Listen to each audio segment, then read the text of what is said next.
మనలో ఒకరు మన చిన్నమైల్ అంజిరెడ్డిగారు. మెదక్ జిల్లా రామచంద్రాపురంలో రాజిరెడ్డి లక్ష్మీనరసమ్మ పుణ్య దంపతులు ఓ సాదాసీదా రైతు కుటుంబంలో పుట్టారు. ప్రేమానురాగాలు, ఆప్యాయతలకు చిరునామా అంజిరెడ్డిగారి సతీమణి గోదావరిగారు. ఆమె ఆయనలో సగం. కుటుంబ, వ్యాపార, రాజకీయాల్లో తోడు నీడ. కుటుంబం నుంచి పుణికిపుచ్చుకున్న విలువలు, చిన్ననాటినుంచి స్వతహాగా అలవడిన దేశభక్తి, ప్రజాసేవ 1978లో ఆర్ఎస్ఎస్ వైపు, 1982లో ఏబీవీపీ వైపు అంజిరెడ్డిగారిని ఆకర్షించాయి. 2 జాతీయవాద సంస్థల్లో కార్యకర్తగా, నికార్సైన జాతీయవాదిగా, సమాజ సేవలో, విద్యార్థి సమస్యల పరిష్కారంలో చురుకైన పాత్ర పోషించారు. అంజిరెడ్డిగారు కష్టపడి చదివి గణిత శాస్త్రంలో పీజీ పట్టాను పొందారు. 1989లో వ్యాపారం ప్రారంభించారు.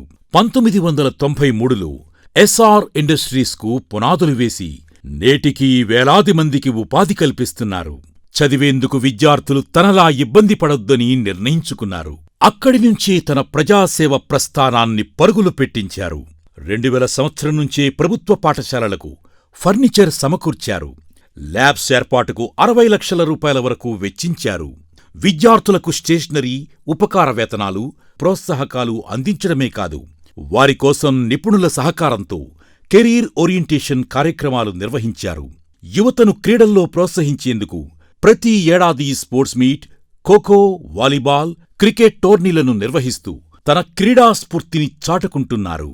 2002లో ఎస్ఆర్ ట్రస్ట్ను ప్రారంభించిన అంజిరెడ్డిగారు ఉచిత త్రాగునీటిని అందించే కార్యక్రమానికి శ్రీకారం చుట్టారు. జిల్లాలోని ప్రభుత్వ విద్యాసంస్థలు, కార్యాలయాల్లో ఆర్ఓ ప్లాంట్లను ఏర్పాటు చేశారు. నీటి కొరత ఉన్న ప్రాంతాల్లో సైతం ఆర్ఓ ప్లాంట్లను ఏర్పాటు చేసి వాటన్నిటినీ నేటికీ నిర్వహిస్తున్న ఘనత అంజిరెడ్డిగారిదే. దేవాలయాలకు విరివిగా విరాళాలు ఇవ్వడమే కాదు, నిరుపేద యువత వివాహానికి పుస్తెలు, మెట్టెలు ఇచ్చి వారి ఇంటి బిడ్డగా సాయం చేస్తున్నారు. యువత, నిరుద్యోగులకు నైపుణ్య శిక్షణ అందించి వారి బ్రతుకు చిత్రాలు మారుస్తున్నారు. పేదల ఆరోగ్య భద్రతకు పెద్దపీట వేసి ఆటో డ్రైవర్లు, అసంఘటిత కార్మికులు, బడుగు బలహీన వర్గాల వారికి జీవిత బీమా చేయించి వారి జీవితాలకు భరోసా కల్పిస్తున్నారు. అలా నిస్వార్థంగా అంజిరెడ్డిగారు ప్రజాసేవ చేస్తున్నారు. ఇప్పుడు మనలో ఒకడిగా మనకోసం, మన గొంతుకై మన ముందుకు వచ్చారు. అటువంటి మనిషిని బలపరచడం అంటే మనలో ఒకణ్ణి బలపరచడమే.